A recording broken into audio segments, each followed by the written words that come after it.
It is interesting to observe the silence against the many allegations of criminality against the current president. All the so-called civil society organizations who parade as defenders of the rule of law are nowhere to be seen in demanding accountability from him. He has suspended the head of a Chapter 9 institution while she is investigating him, and there is total silence. Instead, the courts are defending the lack of accountability.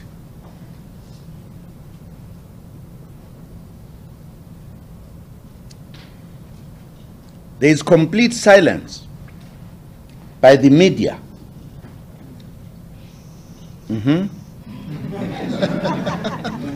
Silence. About the Phala allegations. It's not true, sir. It's true.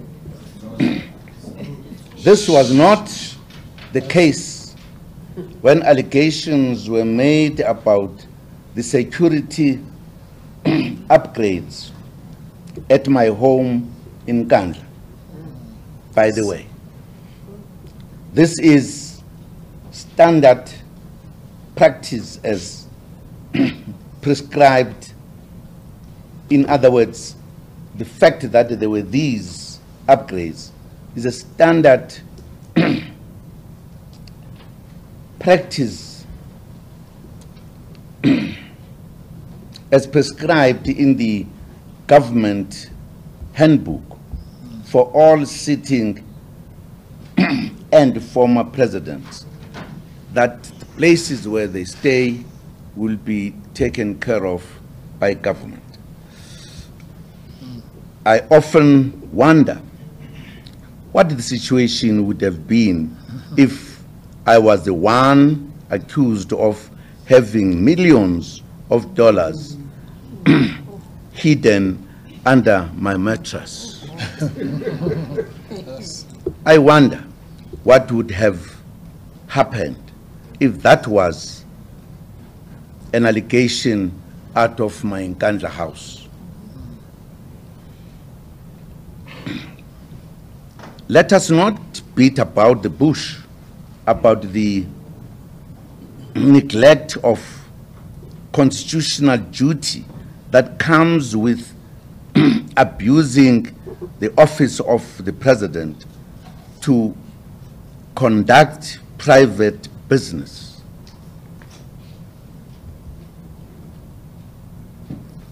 I'm assuming that what President Ramaphosa has said about the many dollars under his bed or furniture is true, that he conducts private businesses while serving as president of our country.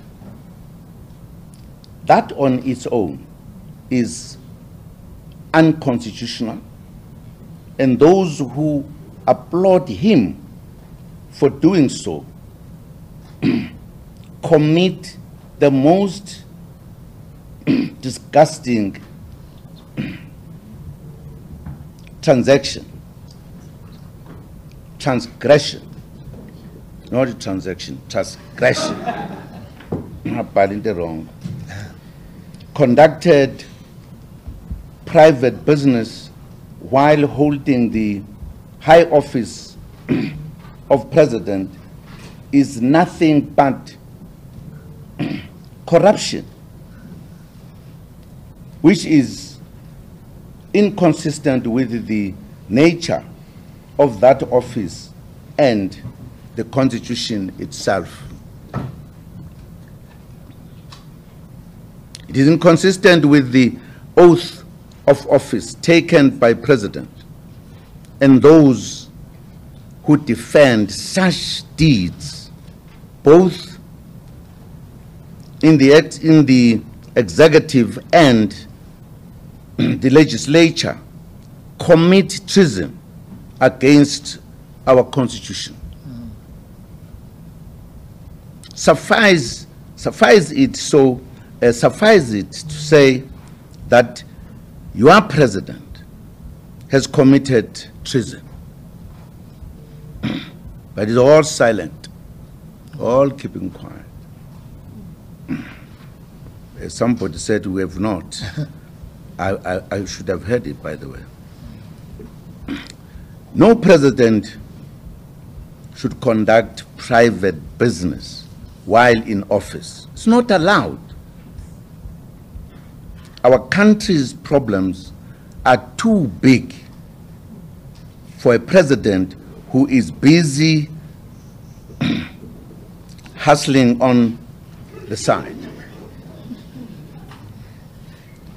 To add insult to injury, the Western Cape High Court has found that the president went further and suspended the public protector for the sole purpose of covering up his Phala corruption.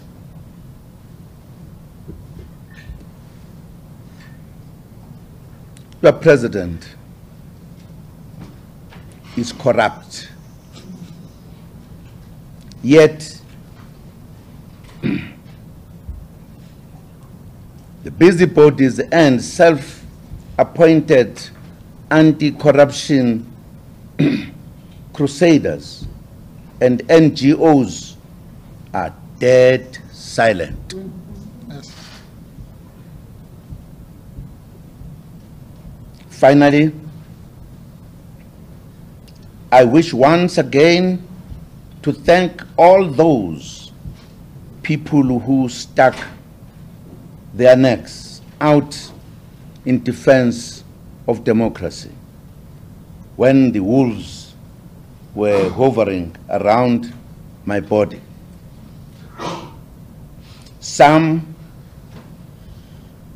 compatriots were arrested outside the escort prison for giving me support. That includes the hundreds of South Africans who paid the supreme price in the process.